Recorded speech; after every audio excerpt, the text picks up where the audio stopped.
بسم اللہ الرحمن الرحیم. السلام علیکم. میں ہوں مشتاق منہاج اور میں نصرت جاوید. مشتاق منہاج صاحب، میری حسرت ہی رہی ہے کہ آپ کبھی سنجیدہ ہو سکیں میرے ساتھ، لیکن بخدا آج جو آپ کا آئیڈیا ہے میں اس پہ آپ کو سلوٹ پیش کرتا ہوں. یہ جو واقعی طنز و مزاح جو ہمارے شاعر مزاحیہ نظمیں ہم انہیں کہتے ہیں جی، وہ لکھتے ہیں، ان کے اندر بہت درد ہوتا ہے. اور وہ ایک حوالے سے ہمارے محسن ہیں اس معاشرے کے.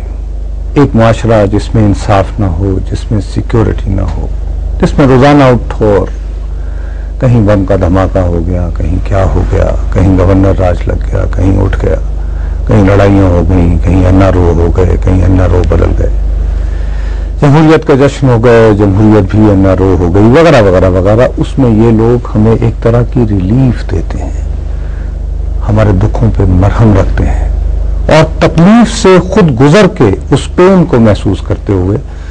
تو آج جو تم نے کہا ہے کہ ان لوگوں سے بھی پوچھا جائے کہ وہ کس طرح محسوس کر رہے ہیں، it's a brilliant idea and I thank you for that. لیکن اس سے پہلے میں صرف یہ ضرور کہنا چاہتا ہوں کہ میں نے اور تم نے بھی سوات میں جا کے پروگرام بھی کیا، وہاں پہ حالات کو دیکھا، اور بڑے میں نے اور تم نے ڈھول بجائے تھے اس بارے میں کہ شاید جو نئی بات آ رہی ہے اس میں کتنے بھی ریزرویشنز ہوں گے، امن و امان بحال ہو رہا ہے، صورتحال بہتر ہو رہی ہے.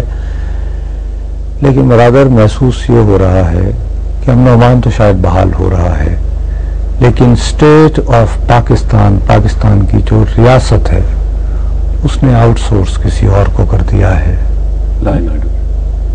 پتہ نہیں کیا کیا. زمرت کی کچھ کانیں بھی گئی ہیں جس کے 2 حصے جو ہیں وہ مزدوروں کو جایا کریں گے. یہ جیسے ریاست نیشنلائز کر لیتی ہے کاروبار کو، ذوالفقار علی بھٹو نے جیسے کیا تھا. تو اب وہاں پہ جو ہمارے اسلامی حکومت ہے، بلکہ کہنا چاہیے اسلامک امارات یہ طالبان ان سوات، انہوں نے زمرت کی کانیں لی ہیں. 2 حصے مزدوروں کو ملیں گے، ایک ان کو ملیں گے. آج کچھ مکانوں پہ بھی قبضے ہوئے ہیں، کچھ لوور تیر سے بھی فون آ رہے ہیں. بہرحال اس کا اگر تذکرہ ہو سکے تو ٹھیک ہے، پھر ورنہ اسی موضوع پہ آ جائیں جو تم نے سوچا تھا. اب دیکھیں نا نصر صاحب، بہرحال جب سوات میں امن ہوا تو اس کا فائدہ تو سوات کے لوگوں کو ہونا چاہیے نا. سوات کے لوگ جس طرح بھی رہے، اگر آپ نے چاہے آپ نے آئین پاکستان سے ماورا ہو کر آپ نے اگر فیصلہ کیا ہے تو وہ اس کا ریلیف ملنا چاہیے. اور ریلیف خالی نہیں ہے کہ صرف چند لوگوں کو ریلیف ملے، ریلیف اس پوری سوسائٹی کو ملنا چاہیے، چاہے وہ پولیٹیشین ہے، چاہے کوئی بھی ہے، مزدور ہے، کسان ہے، والی سابق والی ریاست ہے، سب کو، کیونکہ سارے لوگ رہتے ہیں.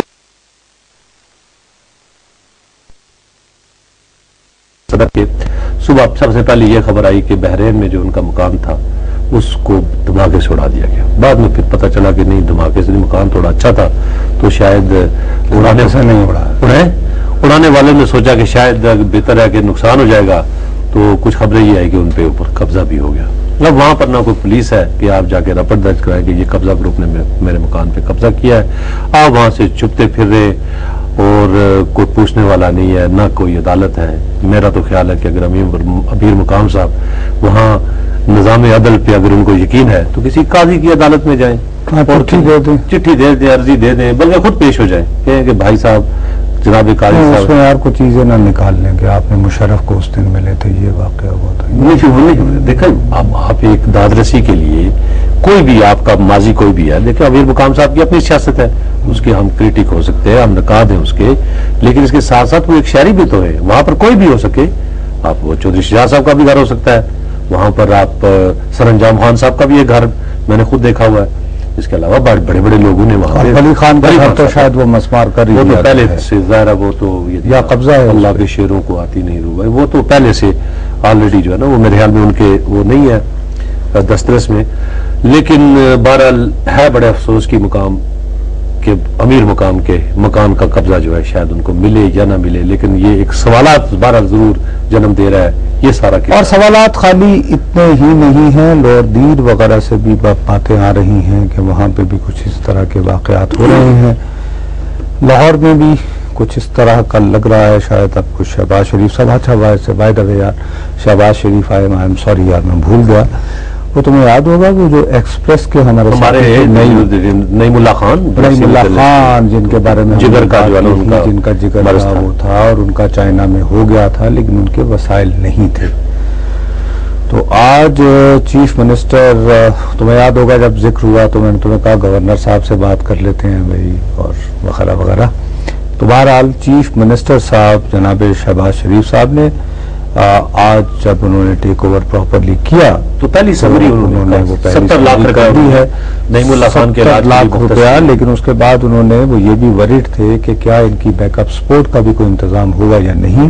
تو انہوں نے ان کے اونر سے بھی بات کی ہے لاکھانی صاحب سے کہ اگر جو بھی ہوگا ان کا بڑی مہربانی. اب انہوں نے جو کیا ہے ان کی مہربانی، لیکن ایک بات صرف یہ ہے شہباز شریف صاحب کے آنے سے تھوڑے سے لوگوں کی امیدیں بڑھ جاتی ہیں. بہت ساری ای میلز ہیں، صرف ایک میں ضرور پڑھنا چاہوں گا، صرف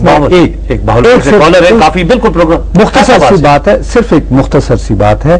سدرا ہیں، انہوں نے لاہور سے لکھا ہے، انہوں نے کہا ہے کہ انکلز میں اور میرے بہت سارے دوست ہم لوگ پی ایم ایس، اب مجھے پتہ نہیں پی ایم ایس کیا ہے، وہ کہتے ہیں اس کے امتحانات جو ہیں وہ پنجاب پبلک سروس کمیشن والے آپ انکل ان کو کہیں کہ اس کو دیکھیں بس. اب بالکل ہم ان کو دیکھیں. فیصلہ آباد سے کالر ہے، پھر امیر مقام صاحب سے بات کریں گے ہم. جی السلام علیکم. وعلیکم السلام. بھائی میں نے تو اس لیے فون کیا ہے کہ یہ پولیس پہ جو حملہ ہوا ہے میں کافی دنوں سے کر رہی تھی لیکن مل نہیں رہا تھا فون. ہیلو جی فرمائیے. تو پلیز آپ ایسا کچھ کریں کہ شہباز شریف صاحب آئے، ہماری تو ان سے بہت زیادہ امید دیں. کم از کم یہ اتنا تو کر دیں کہ ان کی کچھ ڈیوٹیز کریں، کچھ شفٹیں بنا دیں. کم از کم وہ 24 گھنٹے کی ڈیوٹی کو ایک بندہ کتنا ٹائم دے سکتا ہے؟ نہیں وہ تو آپ صحیح فرما رہی ہیں، لیکن یہ جو حملہ ہوا تھا بی بی یہ تو ویسے ریکروٹنگ ریکروٹ ہی تھے، لیکن جو پولیس والے ہیں ان کی اتنی زیادہ ان لوگوں نے ٹائم پہ ڈیوٹیاں لگائی ہوئی ہوتی ہیں کہ وہ بیچارے اتنے تھکے ہوئے ہیں، انہوں نے ڈیوٹی کیا کرنی ہے. اچھا نہیں ویسے اس میں آپ بالکل صحیح فرما رہی ہیں، لیکن ہوتا یہ ہے کہ اس طرح کے واقعات کے لیے ریپڈ ڈپلائمنٹ فورس ہوتی ہے جس کو ایلیٹ فورس ہے. اس میں ہمیں درخواست یہ کرنی چاہیے کہ یہ ایلیٹ فورس کو بجائے وی وی آئی پی کی سیکیورٹی پہ لگانے کے ان کو صرف ہمیشہ تیار رکھا جائے کہ جب بھی خدا نخواستہ کہیں کوئی ٹیررزم کا واقعہ ہو تو وہ اس کو ایڈریس کرے. لیکن آپ کا کنسرن جو ہے وہ بالکل جسٹیفائڈ ہے. امیر مقام صاحب ہمارے ساتھ لائن پہ موجود ہیں، ان سے بات کرتے ہیں. جی السلام علیکم امیر مقام صاحب.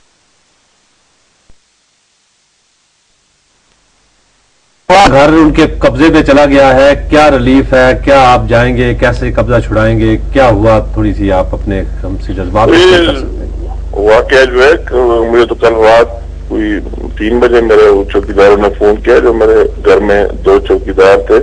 تو رات کو لیٹ کوئی یہ بحرین میں ہے نا آپ کا گھر؟